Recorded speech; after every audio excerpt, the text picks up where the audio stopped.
Welcome back to Hot Rod Guy Garage. This is going to be another episode on this 65 Mustang. So we still got a bunch of stuff to do, a little time to do it, so follow me through the intro and I'll be back.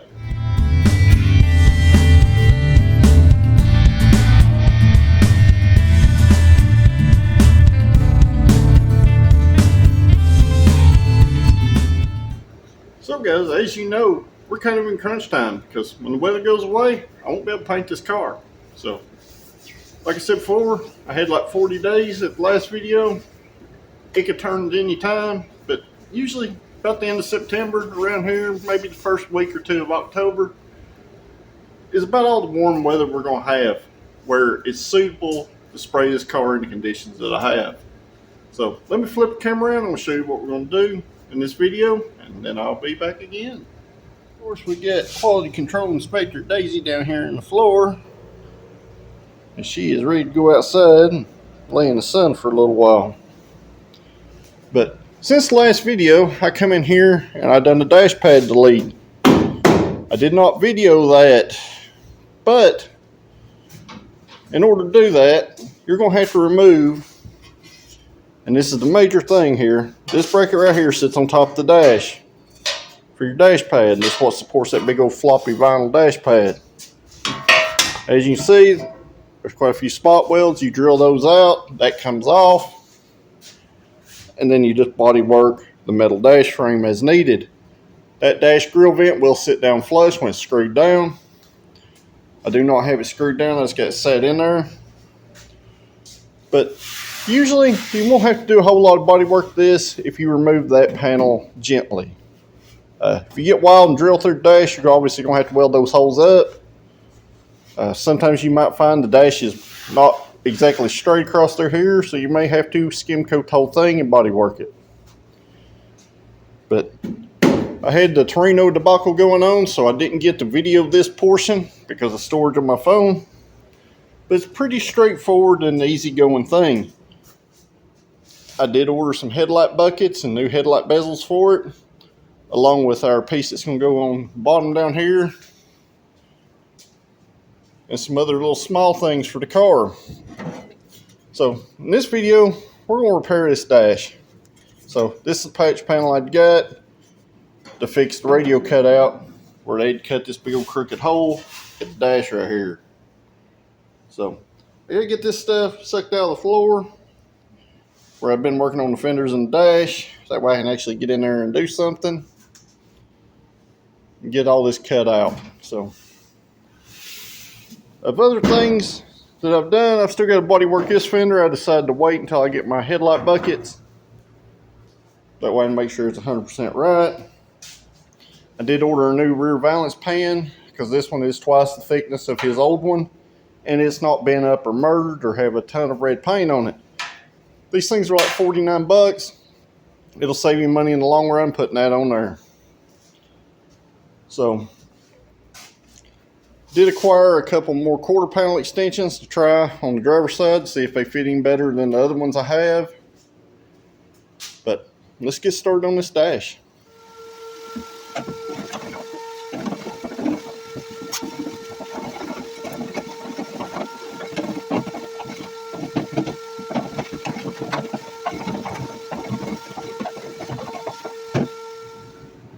And if anybody's curious why I'm making body filler dust out of it, not only just not to have to roll around in it all day, but Bondo dust is extremely flammable. I'm sure y'all all seen those videos where people have a handful of it and light on fire and it goes, phew. Yeah, I don't want to be in there cutting and welding and all that go phew, up in there. I skip on a few safety things, but I really don't want to catch on fire. And all right, guys, you can really see how crooked that hole is and how jagged it was cut out directly in front of it. So this patch panel, if I hold it up the right direction, it's going to go in this position up here, and it's still got to go up a little ways. This panel is a little big and may need a little tweaking, but it goes all the way over to the glove box hole, all the way over to the instrument cluster hole, and all along the edge. So what I'm going to do, I'm going to figure out exactly how much of this I need to cut out and where I'm going to cut it to try to make this as least invasive a job as I can.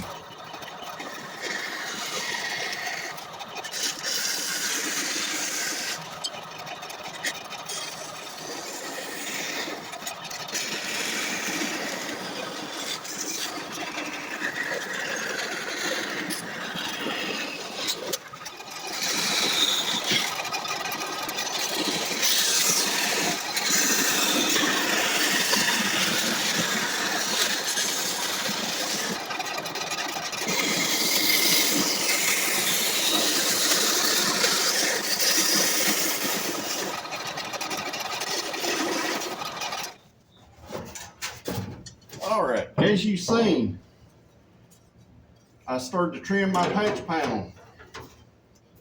Now, I want this where I can put it in as seamlessly as possible.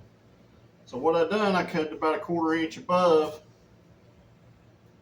the stamped line here. And what that's going to allow me to do is when I cut this dash out, I'll be able to weld this in and maintain most of the factory dashboard and get it up here on these flat spots where we don't have to worry about warpage as bad. So there's a few different ways you can do this to cut out. You can trace it out with a paint marker, or you can take something like this and spray around the edge.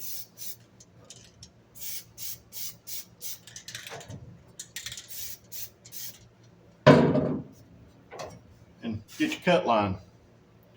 So just spraying paint around it makes it easier to get a more exact line than a paint marker. Obviously you're going to get paint on your hands and you'll have to clean that off, but I'm going to be grinding all this off anyway in here once I'm ready to weld, but that'll get me close to where my panel needs to be. And as you can see, I took that notch down almost dead on this cut line. So that's going to make it easy for me to not make this difficult cut. I'll be able to cut straight across there, straight across here. The hardest cut's going to be in this corner right here, and I'll probably have to use an air saw. But everything else should be a nice straight cut, or close to straight as we cut the patch. So I'm going to spray our patch with a little weld-through primer on the back side. Even though we're not overlapping it and welding it on top of this, in this situation we definitely could, but it will make the dash kind of look funny in this area.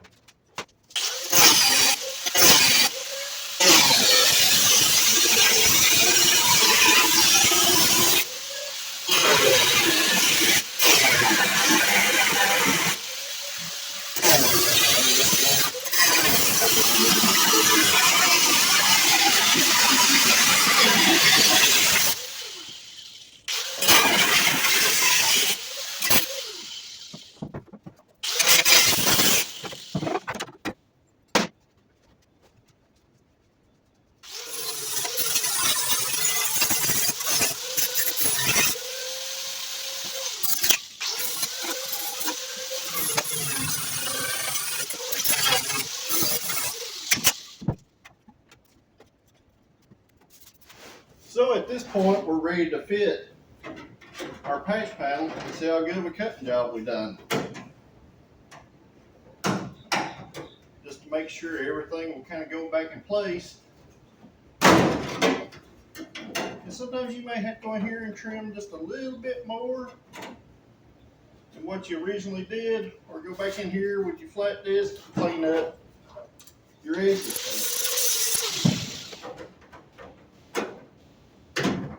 So if you want to get the best fit you can get, I'm trying to fit one of these panels. So it looks like I just got a little light cleanup to do here and there, and we should be able to fit this up.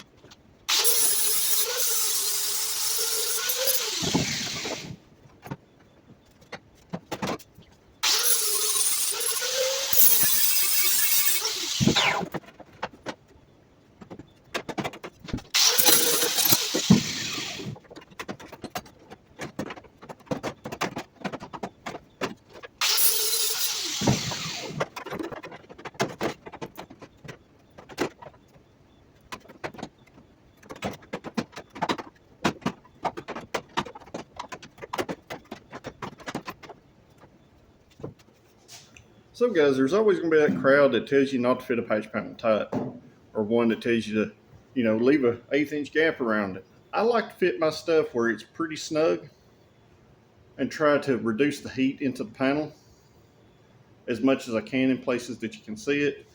So it will take quite a while to weld this in. I want the tightest fit possible because I want to use the least amount of welding wire, which puts the least amount of heat in this panel. So I'll flip it around and I'll show you my fit up. I'm pretty good at this point to go ahead and start spot welding this in, and we'll just have to go from there. So guys, this is the fit up I got. As you can see, it fits pretty snug. We do have a couple little small gaps and some corners, which won't be a big deal. And I'll have to weld up them 2 holes right there for the dash pad. And we must not forget that I need to weld these holes up over here too. So looks like we got a decent fit up, so let's move forward.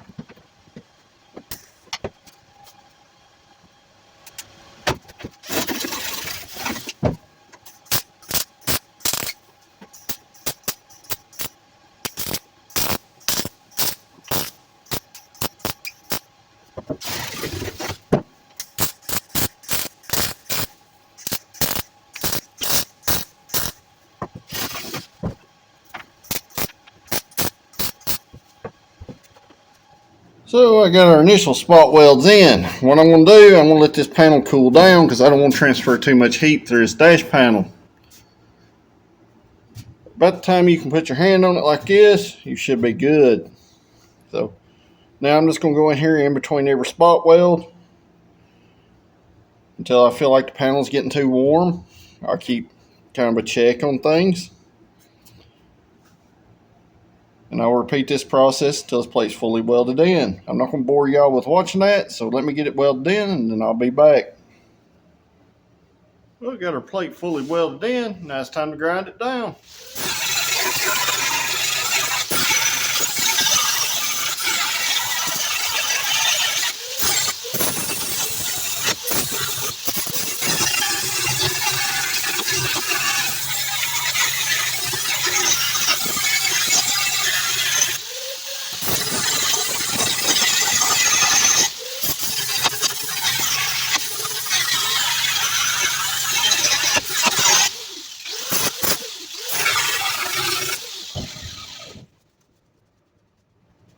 So got our patch panel ground down.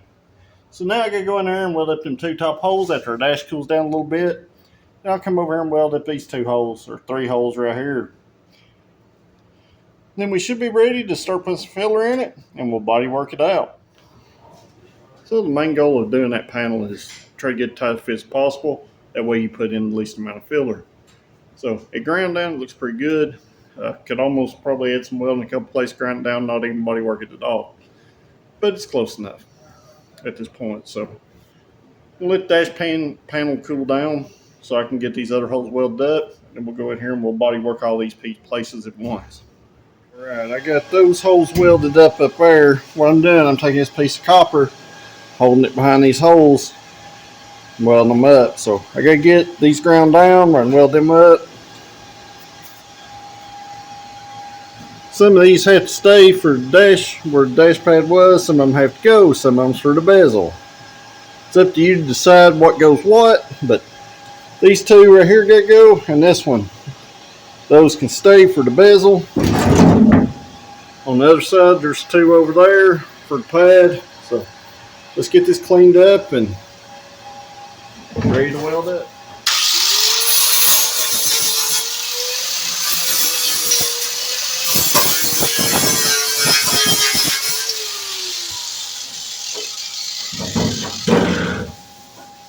Now these smaller holes, you won't have to hold nothing behind them. You can just start them up.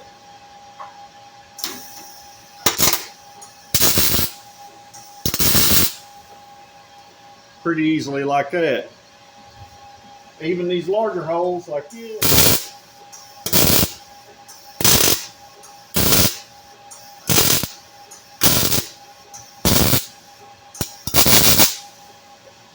you can weld them up like that. Just takes a little bit more heat. Same even with the big hole. You can weld it up with nothing behind it also. But it makes it a lot easier if you got something to back it with.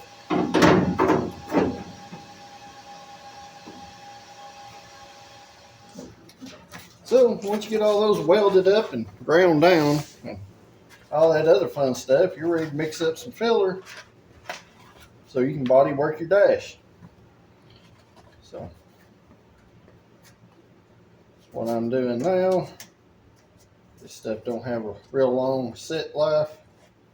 So a lot of this is just going to take a real light little skim. Always want to put just a little bit more than you think you need.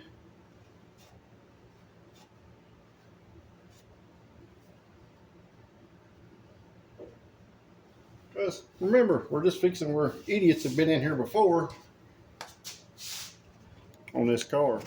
Well, I got it roughed in. I got to do another little small skim coat around the radio. But we're getting a lot closer as we go, so we got a little more sand to do, a little more skim coat and filler to do, and then maybe we can get some primer sprayed on it. And usually the first time I just put it on there, I knock it down 40 grit until I see metal, and then I'll skim it again, do 80 and 150 from there. So making good progress with it. I'm going to skim coat this thing again, then I'll be back. Well guys, I have been sanding and sanding and sanding. And as you can see by the afternoon light in here, I still got it shut up in here today, but it's about dark time, so let's spray a little primer on this and get a good look and see what it looks like from there.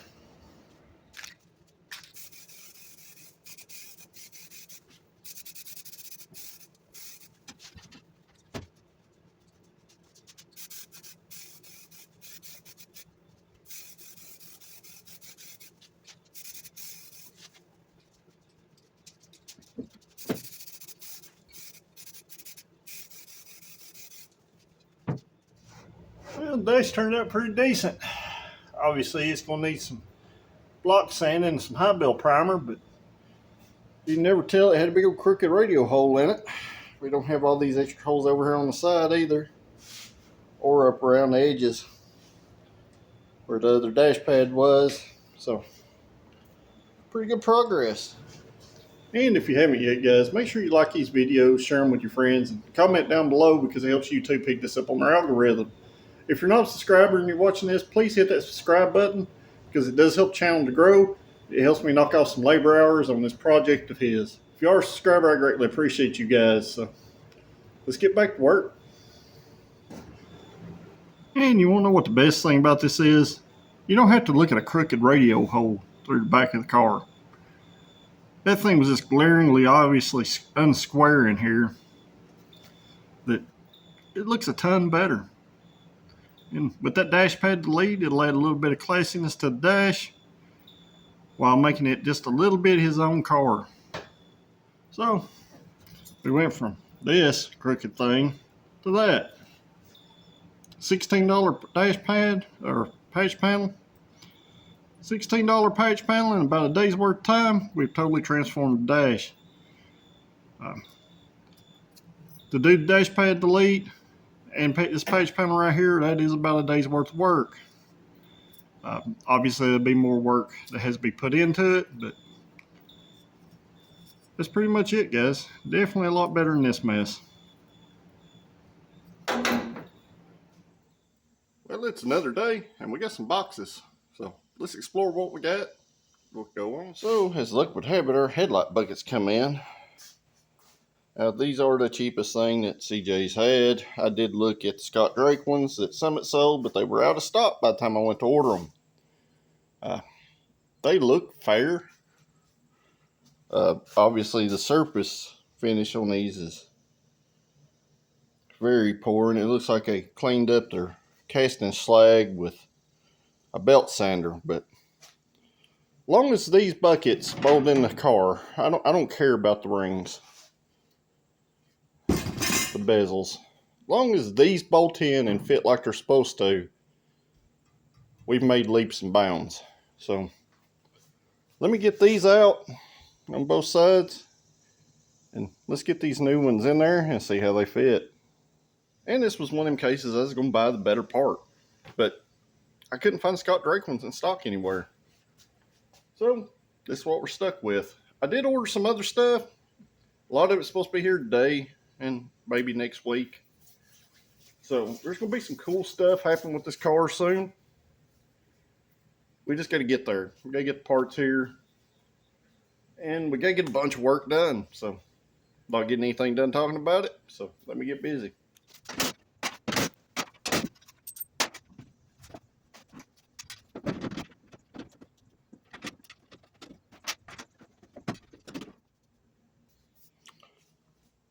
Well, I'll give it this so far. It bolts to the fender and all the bolt holes lined up. Actually, a lot better secured than the other piece was with the, all the broken stuff. Most people would get by with that, but I don't want this thing to start falling apart, so it looks okay so far. Let's see if the bezel will go on it. We'll see what that bezel looks like. We'll see what the original looks like. And we'll see what the one off my 66 looks like. Well, like I figured, that bezel fits like hot garbage. It looks like hot garbage. It fits like hot garbage. So let's try the 65 bezel. I'll put it on there. We'll see what it looks like. All right, 65 bezel. It fits better, but still fits like hot garbage, but at least it sits flush against the fender. And it fits snug over here, which that was the only place that bezel fit good, was in that area right there. So let me try the 66. And the 66 bezel fits the best of all. Fits decent around the fenders. Obviously the fenders being up around through there, but it fits the best. So what's the difference between all this junk? I mean, I know the headlight bucket's garbage, but it's not broken like the other one. But good Lord, what a raging variance of things. And trust me, I didn't want to order these because they had horrible bad reviews. And that's why. CJ Pony Parts, if you get wind of this, pull these off your shelf because they do not fit the cars. But what blows my mind is the difference in the variance of the fitment between the three different bezels. Now, if you remember, I worked that red 65 bezel in the last video, and it fit it pretty decent. So it was the change in the headlight bucket that made it not fit, but why don't the bezel that come with it fit? Do they not have any kind of quality control on this stuff at all? Well, after way too much monkeying around with this, I actually got to fit fairly okay. Another thing to note, if you look over here, all your grill mounting screws, holes, there's not none over here, so you're going to have to drill those to match the originals. And this one's flush up against course port, and this one's slightly pooched out, but just a little bit of pressure will bring it flush up. So hopefully that won't make much of a difference. Some of it could be this fender. Like I told y'all before, these fenders are very poor and they're all bent up here at the front. But I did manage to get it bolted up. There'll have to be a little body work done on the headlight bezel to make it fit perfect. So let me pull this side out and see if we can get my bezel that already fits perfect to fit on the new headlight bucket in the car. Well, I got the passenger side on, and believe it or not, it actually fit a lot better. I just had to go in here and touch some of these edges where I body worked this headlight bezel. But the passenger side, I pretty much bolted right on. The driver's side, I had to slot some holes and some things and fight around with it and all that good stuff. And still got to drill the holes for the grill mounting stuff on the other side. But yeah, That's the quality aftermarket parts you get. One the same brand might fit, the second one the same brand might not. So either way, guys, tread lightly with this stuff. It's pretty much hot garbage, but the passenger side fit. Both these had Ford part numbers cast into them on the back side, which I assume they used a factory one as a mold. And their mold for driver's side is probably all screwed up, where the passenger side one is pretty decent still, which is not surprising. Da-da. Da-da. Always ready for playtime, aren't you? Y'all been over here quality inspecting these garbage headlight housings. Yeah.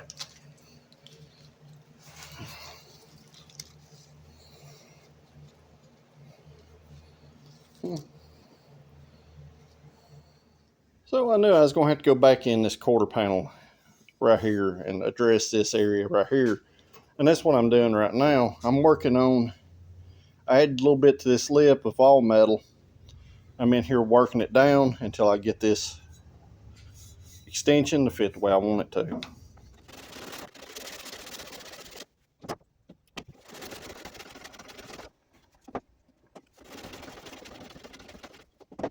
In between, but what I done, I ground this quarter extension until it was flush over here, and I done some grinding and some hammer dolly work in this very rear section.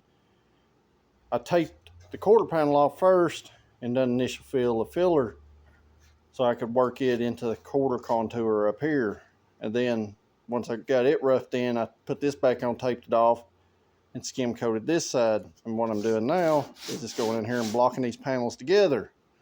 Well, you're like, well, I don't have a line. I did take a razor blade and I cut in between.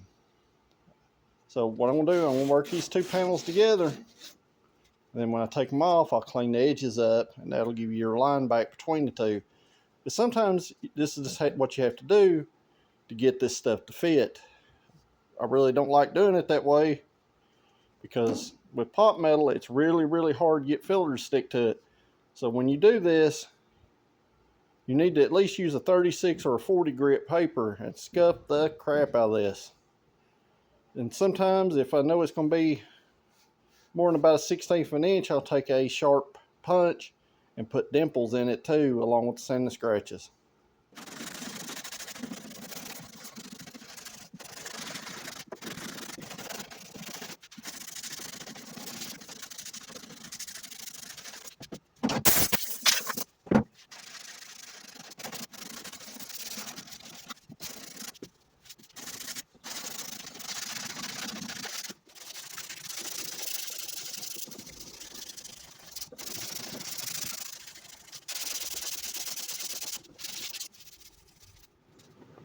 And the point being, sometimes you just got to do what you have to do to make something fit. When everything fits as poorly as everything does on this car, you just got to make it work. So you had to figure out the way to make it work. This, if you were doing a high-end show car, I would have skimmed the whole quarter, rear half of it again, blended this in with the extension. At that point, this extension will only fit this car. And the same way now, it will only fit this car. But it will fit it well once I get done. I've still got a little bit more to do. I got it roughed in now. It's time to pull it off, clean the edges up a little bit. And then I'll be back and I'll show you what I end up with. Now I laid a little high build on this area. It's still wet. I actually stuck my fingers up there in it. But as you can see, we have a pretty good line now. So that's what I was shooting for. This is where I stuck my fingers in it. It's pretty thick. I'm going to let that dry out. But the good thing is, now we have a quarter extension that fits the car. And I just put that blower into it. Got a quarter extension fits the car. Trunk lid fits the car. And a reasonable gap. So, need to move on to this side. Get this one roughed in. This one fits pretty decent. It's going to need a little metal work on the side of this extension, because it's actually lower than the quarter and it's a little higher than the quarter here. So Should be able to tap this down and tap this side out, and we should be able to clean this one up pretty decently. But if it'll fit as good as that one, we'll be in business with that. We'll be in business with this. And when that cures back, I'll come back, I'll block that down a little bit, and then I'll show it to you again. But it's part of it. So, like I said, leave it to me to stick my fingers in it. It happens. So, I was just going to show you how good it fit. I was going to spray some primer on it and not guide coat it, and then I stuck my fingers all in it. And yeah, here we are. So, I'm going to move on to the other extension while that side dries. Maybe I can get it fitted up, because I really need to get all this stuff fitted up where I can finish body working that driver's side fender. If I can get all the small pieces fitted up pretty decent and come back in here, I think I'm going to rough block the whole car one more time, and I'm going to spray it with some urethane high build this time, because I'm not happy with the epoxy high build. I'm not happy with its qualities. So I'm going to go back to my old school way, and I'm going to urethane 2K it, because I know it works out. It sends out great. It's easy to work, and it'll last forever too. So let me get to it. But guys, I got some 40 grit. What I'm going to do, I'm just going to run it over this edge lightly. I'm going to get my highs and my lows. And what I see is this cord extension has a moon-shaped dent in it right here. And likewise up here at the top, I've got a very high spot up here. So I'm going to pull it back off. I'm going to try, since I can see it now, I'm going to try to take my hammer and dolly and lightly work this out if I don't use my hand flange and pliers to try to pull it lightly. Up here at the top, it's going to have to be tapped down slightly, and then I can put it back on. Spray this with some of that Transtar primer lightly, and then I'll repeat this process to see what I got. Every car is going to be different. Every way you do this is going to be different. You just have to figure out how you got to do it to get the result that you want in the end. So as you can see, we got a moon-shaped dent right here. You got a high spot right here. You got a high spot right here. This is pretty level. So what I need to do is try to work this down here, and I need to work this out here, that I can dust it with some of that Transtar primer and redo the scuffing process. Because if I'm going to have to apply any kind of filler in this extension, which you can see it's got a dent in it right here, I want to use 36 or 40 grit to rough this extension up so the filler has the best chance of biting into it. And as if many of you know that ever mess with stuff, pop metal pieces like these end caps are horrible to mess with.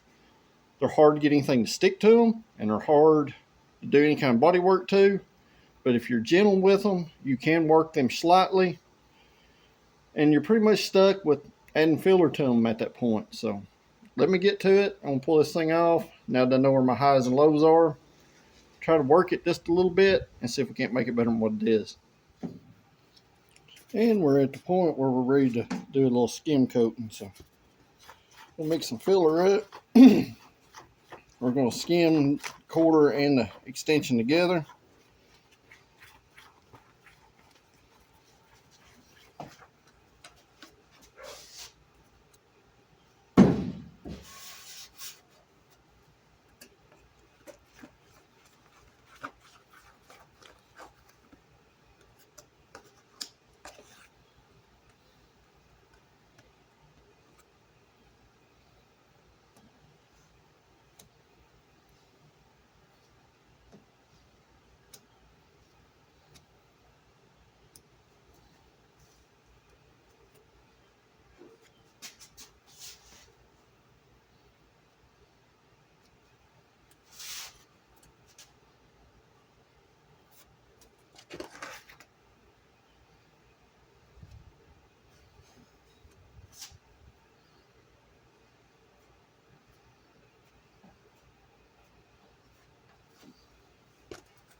And what you're going to end up with is something ugly like this. So what I done, I took a razor blade while this was still wet and cut it. That way I can separate it from quarter panel pretty easily.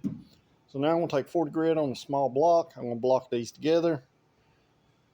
And then I will remove it, clean up the edges as needed. We'll go from there. All right, and this is probably what you'll end up somewhat looking like before you spray anything on it.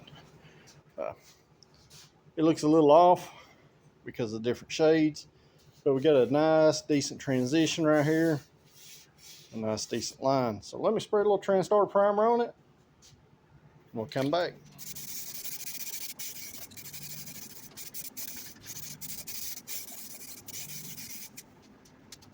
So we come around and we have a pretty decent line. Spray it kind of wet so I can see a reflection up through here and back on my quarter panel slightly so I can see that reflection. So it's good enough to guide coat, and time to move on to the next thing we need to fit. It's starting to get late in the day again, so I don't know if we'll quite get to anything else, but we'll see how the day goes. I'm not going to stop until I have to stop.